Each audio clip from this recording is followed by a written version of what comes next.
1949년 6월 26일 일요일 정오의 서울은 평화로운 듯했지만 그 평화는 단 4발의 총성으로 산산조각이 났습니다. 장소는 서울 종로구 평동에 위치한 경교장. 대한민국 임시정부의 주석이자 우리 민족의 영원한 지도자였던 백범 김구 선생이 거주하던 곳이죠. 그는 자신의 집무실 책상에 앉아 평소처럼 붓을 들고 있었습니다. 그런데 그 고요함을 깨고 들어온 한 사내 육군 소위 안두희. 그는 주저없이 방아쇠를 당겼습니다. 총알은 백범의 가슴과 머리를 관통했고 민족의 거인은 그 자리에서 붓을 놓은 채 쓰러졌습니다. 그런데 여러분, 이 비극적인 사건의 현장에는 상식적으로 이해되지 않는 이상한 기록이 하나 남아 있습니다. 총성이 멎은 지 불과 단 2분 만에 경교장 앞마당에 군 헌병대 차량이 들이닥친 겁니다. 한번 상상해 보세요. 당시엔 스마트폰도 무전기도 흔치 않던 시절입니다. 누군가 신고를 하고 그 신고를 받은 경찰이나 군이 출동 준비를 해서 현장에 도착하기까지 아무리 빨라도 10분, 20분은 걸리는 게 정상입니다. 그런데 헌병은 마치 김구 선생이 쓰러질 시간을 미리 알고 있었던 것처럼 총성이 울리자마자 기다렸다는 듯 나타났습니다. 더 소름 돋는 사실은 현장에 가장 먼저 도착해야 할 관할 경찰서의 형사들은 헌병들에 의해 철저히 차단됐다는 점입니다. 경찰이 아닌 군이 먼저 현장을 장악하고 범인인 안두희를 신속하게 빼돌렸습니다. 이것이 과연 우발적인 단독 범행에서 가능한 시나리오일까요? 아니면 거대한 권력이 사전에 완벽하게 설계한 이분의 미스터리일까요? 오늘 우리는 그날의 피 묻은 기록들을 다시 들춰보려 합니다.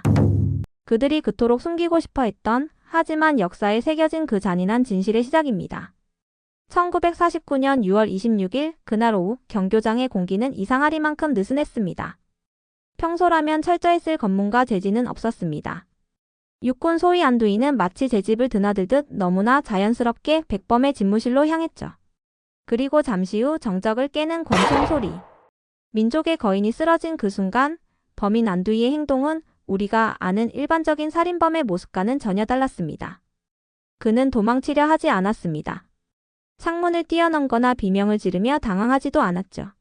오히려 그는 아주 차갑고 침착한 목소리로 곁에 있던 사람들에게 말했습니다. 나를 체포하시오. 이 짧은 한마디에 담긴 자신감은 어디서 나온 걸까요? 그는 이미 알고 있었던 겁니다. 자신이 체포되는 것이 끝이 아니라 거대한 보호막 안으로 들어가는 첫 단계라는 사실을요. 사건 발생 직후 일반 경찰이 현장을 수습하기도 전에 군 특수기관이 개입합니다. 범인은 경찰서 유치장이 아닌 군부대로 압송되죠. 이는 단순한 살인사건이 국가기밀의 영역으로 넘어갔음을 의미합니다. 안두희는 과연 무엇을 믿고 그토록 당당했을까요? 대한민국 검찰은 즉시 피의자 조사를 요청했습니다. 한 나라의 지도자가 암살됐으니 당연한 절차였죠. 하지만 군의 답변은 벽처럼 단단했습니다.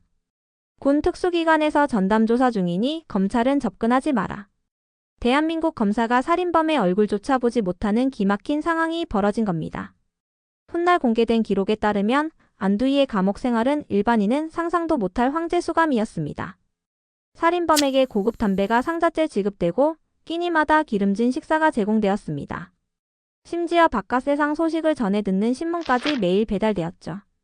이건 처벌을 받는 죄수가 아니라 중요한 임무를 마치고 돌아온 요원을 보호하는 모습에 가까웠습니다.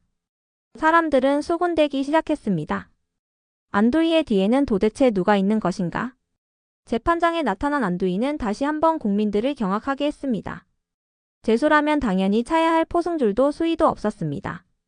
그는 빳빳하게 다려진 육군 장교복을 입고 훈장을 단 채 법정에 들어섰습니다. 피고인석에 앉은 그는 고개를 숙이기는커녕 오히려 당당하게 외쳤습니다. 김구는 반역자다. 나는 조국을 위해 그를 처단했을 뿐이다. 살인을 애국으로 포장하는 그의 궤변 앞에서 법정은 침묵했습니다. 아니, 어쩌면 그 침묵은 묵인에 가까웠을지도 모릅니다. 그의 태도에는 한치의 흔들림도 없었습니다. 마치 이 모든 재판 과정이 자신을 무죄로 만들기 위한 정교한 요식 행위라는 걸 꿰뚫고 있는 듯 했습니다. 판결은 종신형이었습니다. 당연한 결과였죠. 하지만 이 판결이 확정된 지 불과 3개월 만에 도저히 믿기 힘든 소식이 전해집니다. 형량이 15년으로 전격 감형된 것입니다. 공식적인 이유는 모범수라는 것. 종신형을 선고받은 살인범이 단 3개월의 생활만으로 모범수 타이틀을 달고 형량을 깎는 사례, 여러분은 역사상 본 적이 있으신가요? 이것은 사법부의 판단이라기보다 권력의 명령에 가까웠습니다. 국민들의 분노는 들끓었지만 정부는 차갑게 외면했습니다. 그리고 세상은 더 거대한 혼란 속으로 빠져들 준비를 하고 있었습니다. 진실이 묻히기 딱 좋은 혼란 말입니다. 1950년 6월 25일 한국전쟁이 발발합니다. 나라 전체가 불길에 휩싸인 그 비극적인 날, 누군가에게는 이 전쟁이 완벽한 자유의 열쇠가 되었습니다. 전쟁 발발 사흘 만에 안두이는 형 집행 면제를 받고 풀려납니다. 그리고 감옥 대신 다시 군대로 돌아갔죠. 그는 일개재수에서 다시 총을 든 군인이 되었고 전쟁이 한창이던 1951년 조용히 제대하며 완전한 자유인이 됩니다. 민족의 지도자를 암살한 대가가 고작 1년 남짓의 수감 생활이었다니 이 말도 안 되는 반전 드라마의 시나리오는 누가 쓴 걸까요? 자유의 몸이 된 안두이는 강원도에서 군납 사업을 시작합니다. 그런데 신기하게도 그가 손대는 사업마다 엄청난 이권이 따라붙습니다. 그는 단숨에 강원도 세금 납부 상위권에 이름을 올릴 정도의 거물 사업가로 성장하죠. 암살범에게 내려진 것은 사회적 매장이 아니라 국가 차원의 경제적 보상이었습니다. 군부와 정부의 비호 없이는 불가능한 성공이었습니다. 암살의 대가는 수십 년간 이어지는 풍요와 침묵이었습니다. 하지만 진실을 쫓는 사람들의 눈까지 가릴 수는 없었습니다. 국가가 포기한 정의를 되찾기 위해 한 남자가 인생을 걸었습니다. 바로 권중희 선생입니다. 그는 나라가 벌하지 못한다면 내 손으로 진실을 밝히겠다며 안두이를 무려 5년 동안 추격했습니다. 그리고 마침내 안두이를 붙잡아 고백을 이끌어냅니다. 공포에 질린 안두이의 입에서 나온 충격적인 한마디. 경무대에 갔었다. 경무대는 당시 이승만 대통령의 관저였습니다.